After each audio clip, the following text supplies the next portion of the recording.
Hey guys, what y'all about to watch is a video about my life story, about when I was a little baby, all the way up to now. I hope you guys enjoy. Make sure to like and subscribe. Turn on notifications of when I upload a new video. So yeah, I hope you guys enjoy. Bye guys. And you're in for a treat because we're going to interview a fantastic couple that are part of our church. One of my heroes already. And when I talked to them about being a part of this series, and initially we talked, okay, what do you want to communicate when we're talking more this and less that? And one of the things that they said is we would love for our week to be more prayer, less worry. I don't know about you, but coming out of the pandemic, I've read statistics that our nation is experiencing more anxiety than ever before. And so we need more of God. We need more prayer and less worrying. And so I actually tried to change their title to more faith, less fear. But then I was like, you know what? I'm just going to give you what you asked for. You're going to get. So we changed it this week and said, it's going to be what you had originally asked for, more prayer, less worry. I want to invite to the platform Braden and Sherry West. Come on up here. We want to hear your story and what God's done in your life. Before you sit down, Braden, show off those shoes because I'm a shoe guy. Look at these shoes. I don't know if you can see those at home, but man, brand new shoes. Come on. Good job, baby. Thank you. Thank you. Awesome. So these two are phenomenal. Whenever you see them, they are full of joy and peace. They are loving God and loving other people, and they've been through so much. I wanted to just kind of hear from you guys, and I know our church would love to hear from you. You guys have been through so much, but nothing has squashed your joy or your love for people or for God. And so I feel like we all need a little dose of Braden and Sherry West in our lives. So we're glad to have you. Could you tell us a little bit about your story, about what you've been through? And so, because many people might not know you or know your story at all. It all started when I was pregnant with Braden, and I was about 3 weeks out from giving birth. And my OBGYN recognized that something was wrong, and so he sent me to Louisville to do some testing. We had a 3D ultrasound done and an amniocentesis done to see what possibly could be wrong, where I needed to deliver, whether Braden could live or if he was going to die instantly. So those tests came back, and they told us that I was basically the only thing keeping Braden alive, and that his CT scan or his 3D scan was horrific. It was a scan that no mother ever wants to see, or father. His skull was happened is what they call with Pfeiffer syndrome, mishappen skull. But didn't look like he had the back of his head. It didn't look like he was going to have the back of his brain. They were telling us that it was just going to be really bad, lots of pressure and stuff. We had other people telling us that if we were true Christians, that we should go home and pray that God would take the baby home. This is what the doctor in Louisville was telling Chuck and I. So for 2 hours home, we did just that. We prayed for God to take him home and to give us the strength to make that through. And we're both Christians, so we were counting on our faith. But, of course, no mother ever wants to pray that, or father. But so anyway, we did that, and of course, through the years, our prayers have changed, and here we are. And you told me one time some people were advising you to get an abortion and to end the pregnancy. Yeah, I had several people that ask, why didn't your doctor find this sooner? Why wasn't it known sooner so you could have aborted, or terminated the pregnancy, Or sue the doctor or something or like sue that. the doctor Yeah. because of whatever. And of course, I said earlier, he wasn't there when Braden was made. He did not make Braden. Me and Chuck did, and God, and it was not his doings. And as far as it just, we were told lots of ignorant things, but whenever people would say abort him, I'm like, do you not know me? How long have you known me? That's not in my vocabulary. I'm so glad you didn't, because we've all been Oh. blessed. How many surgeries, and Braden is 19, how many surgeries has he undergone so we can understand what this is like? Braden has gone through at least about 33 surgeries. It's hard to keep count. I did have count, but since we started his reconstructive surgery, we've been through lots of surgeries with that.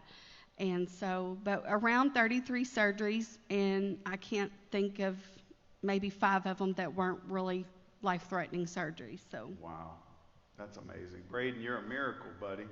Thank you. I really appreciate that. Yeah, man. Love you. I want to make sure everybody hears everything you say, so you got to hold that microphone, because you're more important than me. Everybody wants to hear from you today, all right, Braden? So tell us a little bit about, from your perspective, because your mom's watching you go through all this, but tell us your story a little bit from your perspective. What was that like going through that as a kid and everything? Well, as a little kid, I wasn't able to really talk or walk. I couldn't really, I was pretty much disability for a few years until 7 years old probably. So when I was there, I started walking. It was pretty hard to walk for a little bit because, getting used to it, being disabled for a little bit and stuff like that. So, and I couldn't talk. I started talking, when I first started talking, I was like 8 years old, and then I went on from there. I, started getting older, and life has not been easy for me at all. It has not been a smooth ride. It has been a roller coaster and a roller coaster and a roller coaster. Mm. When we talked previously, you said that you were thankful that you were born this way. Why? Yes. Why is that? Well, the reason why I'm thankful to be born this way, because that people can see who I am and see why, I was born like this, because God gave me the purpose to be able to show my true self and to show others who I'm really made of. That I was made in God's image. That's awesome, man. I didn't ask to be made this way. God made me this way. That is I'm awesome. so very thankful that He made me this way. That is awesome, man. Praise God. You've been kind of famous on social media. You're social media or TikTok famous now, right? Yes. Yeah. So tell us about that. How many followers do you have?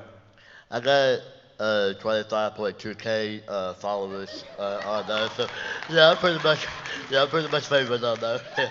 He has 489,000 likes or something like that on one of his videos. It's nuts. Wow. It's nuts. That's amazing. That platform that God has given you to bring glory to Him and help people and encourage people. That's what I see in you, Braden. When I talk with you, you're consumed with helping other people all the time, to where it even chokes you up. And Yes. and when we talked about, earlier about you feeling thankful you were born this way, you said one of the statements you said in explaining that was because it's easier for you to help other people. Yes. And encourage other people. That's amazing to me, dude. You're my hero, man. Thank you. I really appreciate that. You're awesome, bro. Tell us, because you always seem so joyful all the time, we know that you've had tough days, obviously. Walk us through one or two of those tough days. What has that, what's the toughest thing that you guys have been through? You as a mom and you as the patient surviving all this. Yes. One of the times that sticks out in my mind the most is Braden was 3 months old, and he was not thriving at all. And we didn't know why at the time, because when Braden was born, there was only 9 Pfeiffer syndromes in the world that was recorded. And anyway, so they didn't know a whole lot about him, but he had a constructive airway, and he was on life support for 7 days waiting to get a trach put in so that he was able to breathe. They still didn't know if that was even going to do, keep him alive, but it was all we had to go for at the time. The doctors gave Braden a 10% chance of survival through that surgery. And so Chuck and I, they asked what our wishes were if he was to code during that surgery. And at the time, we signed DNR papers, which is a do not resuscitate. The reason we did that is because we were going by what the doctors were saying. We were not living on our faith that much at that time. And we weren't leaning to God like we should have been. But a 10% chance of survival through the surgery, and Braden comes out, flying colors. No problems through the surgeries. The doctors are amazed. They're like, here he is, but we don't know what to tell you, pretty much. And he wasn't supposed to live 18 months, right? 18 months was his life expectancy total anyway with Pfeiffer syndrome. He was first diagnosed with Cruzons, which you can live with Cruzons. About 4 or 5 years later, they came in and told Chuck and I that they had misdiagnosed him. He was born with Pfeiffer syndrome type 2, and he more than likely wouldn't make it out of the hospital at a month old. But if he did, 18 months is the oldest that they live. And so, that was a hard pill to chew for sure. But that, and then watching him go through his trachea reconstructive surgery, to watch your child not be able to swallow for 30 days, to not be able to talk, it's hard. I don't know if you've ever tried to not swallow or like couldn't for a second, but it's hard. And I would watch him sit and just like spit in a garbage can, and we didn't sleep. We didn't sleep at all because he had to be sectioned all the time. And it was hard. It was hard on him. I'm sure he's going to tell you in a minute, but he even prayed at times for God to take him home because he didn't want to live through it. It was that hard. And through lots of prayers, God just gave him the strength. What was that like, that trachea reconstruction? Well, I tell you, it was not fun. But yeah, like when I went through that, like I came out of surgery, like pain, like in a lot of pain, and like I couldn't talk, I couldn't, like I couldn't swallow, couldn't do nothing. I was like on the couch, I lost a lot of weight. I was depressed, and like me as a strong person, as a strong Christian, I was like, you know what? I can't handle it. So I just sat there later and just, asked God to take me home because, like, I couldn't handle it. Like, it was a bad situation, but with all the support that y'all given me and, all the prayers that I had, and I made it through. Like, I came out of recovery, well, and then about a month later, I went to go get my skin out. That's awesome. And then had to have this thing done all over again. Wow, because the first one didn't take, so you had to go back through the whole thing again. Wow. Yes. That's amazing. I think we need to have like T-shirts in the lobby with you on them that we can buy and wear. You said something, Sherry, like this. Like it was just constantly different things. Like at when he was just a baby, you had to learn how to even put his eyeball back in. Because tell us a little bit about it. Because I think we underestimate your journey a little bit.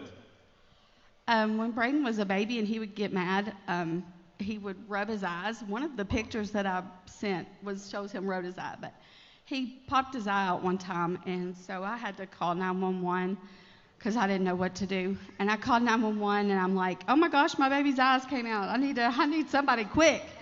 So the lady, the 911 operator, bless her heart, she kept saying, ma'am, you need to slow down because it sounds like you're saying eyeball.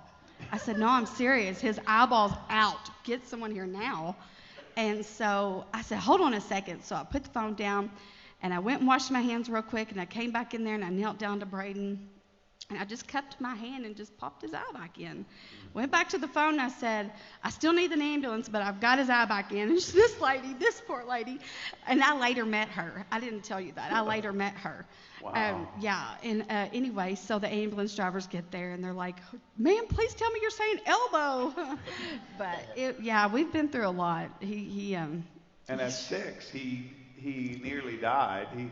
Yes, he fell. In fact, you feel like you actually did die. You remember going to heaven for a period of time when your heart stopped. Yes, I actually experienced heaven. It was really amazing. I actually got to see beautiful colors. I actually got to see Jesus Christ right in front of my eyes. I actually see the scars on his hands and his feet. That's amazing. And you had to try to resuscitate him, right? He had fell out of the van, and we went on vacation. He had fell out of the van and landed on his head, and he does not have any skull up here. It's all soft, so it just knocked him out. He wasn't breathing. He was just gone. And so we took him in to go do life support. I mean, not life support, to do CPR on him. And right as I was just fixing to do it, I was telling everybody, pray, pray, pray. I looked at Chuck and said, just start praying, because I don't know that I can do this. And so we were just fixing to start CPR, and Braden just gasped for air. And it was shortly after that he was telling us his story about going to heaven, that he had met Jesus. But Jesus told him he wasn't ready for him yet. He said, go back. I'm not through with you. You need to go tell my stories. That's amazing. Yeah. Wow. So, and I overlooked that for a long time because I was scared that people wouldn't believe it, I guess. And so I hushed him, and I'm ashamed of that now.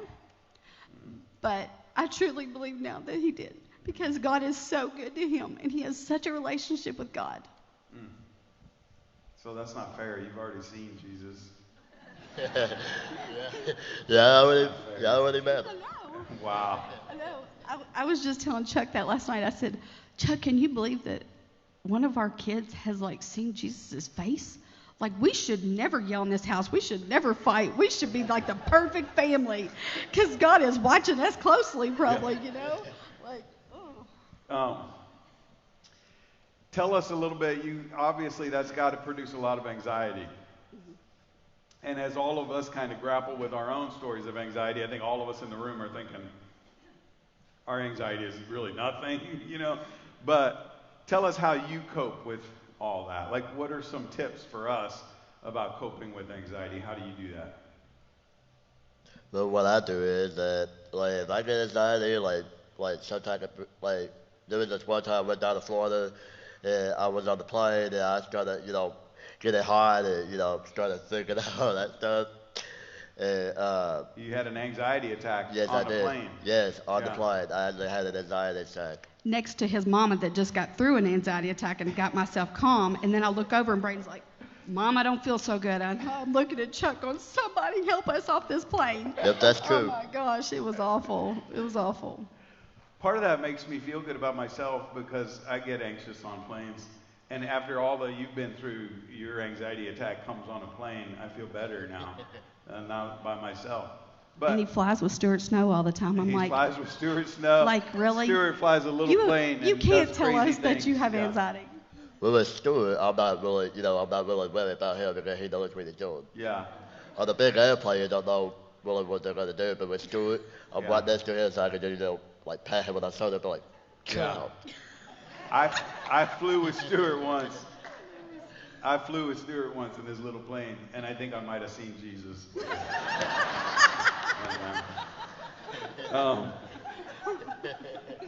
One of the things that you have talked about is how you just talk with the Lord.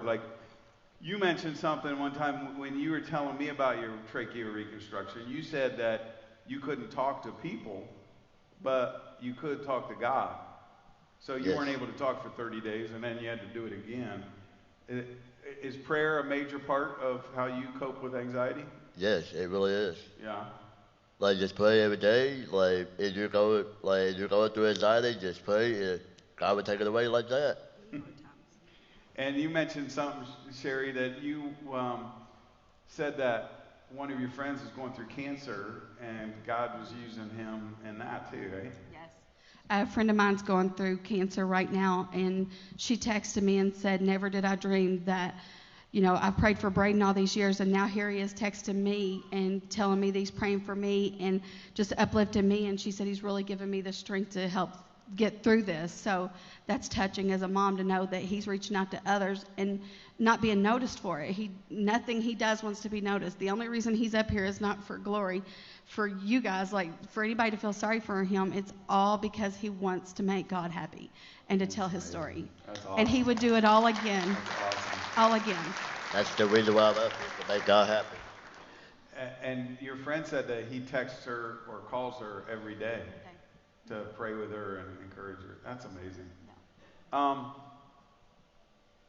Tell me a little bit about you've gotten a lot of reports too. Do you pray when you get like test results and doctor's reports and stuff like that? I pray all the time. Yeah, you pray all the time? I pray all the time. I'm not kidding. I Yeah. pray all the time. I love one thing you said in our first service. You said, I take what the doctors tell me with a grain of salt. Like you're thankful for doctors, Yes. but you're really looking to the Lord, right? I do. I think that's so important. Yes, I do. That's good. Doctors, I think God uses doctors, but I also think that He,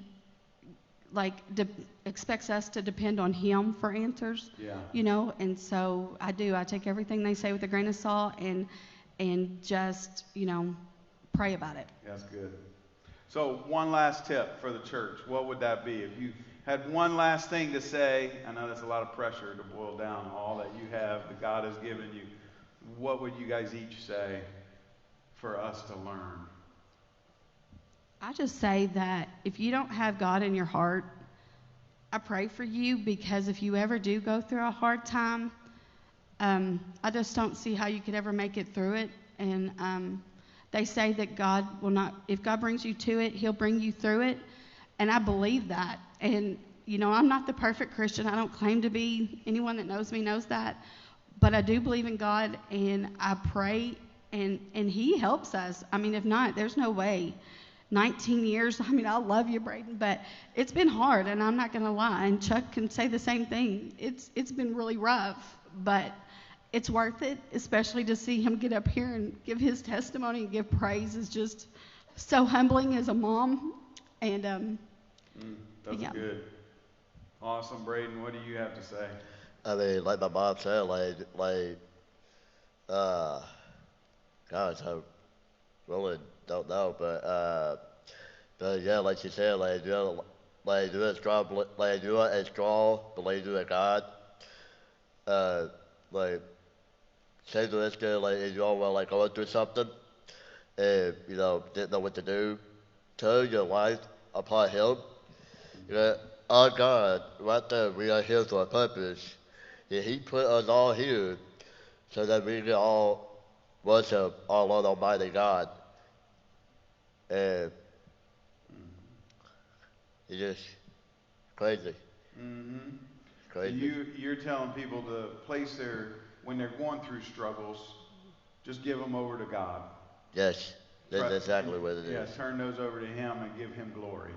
Yes. Right? All the time. One time you said you are thankful for the way that you're born.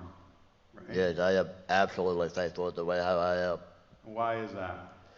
Because God created me in my image, and we are all created differently. Yeah. It doesn't matter about the color, don't matter about nothing. It just matters that we're all living the same thing, that we are all God's child. Mm-hmm. I am not ashamed of who I am. I am not ashamed why I was made like this. I am actually beyond blessed of why God put me here. Yeah. Yeah, He put me here for a purpose. He put you here for a purpose. That's the truth. He put me here for a purpose to spread the God's message. That's awesome. To tell my testimony here today to you people. And you might not know it, but he is very muscular underneath that shirt. He is ripped. You got one picture even to show you. Look how strong he is. Come on. Wearing an Apollo shirt. You're about to rip that Apollo shirt up. Look at that. Awesome. Let's give it up for Braden and Sherry West one more time.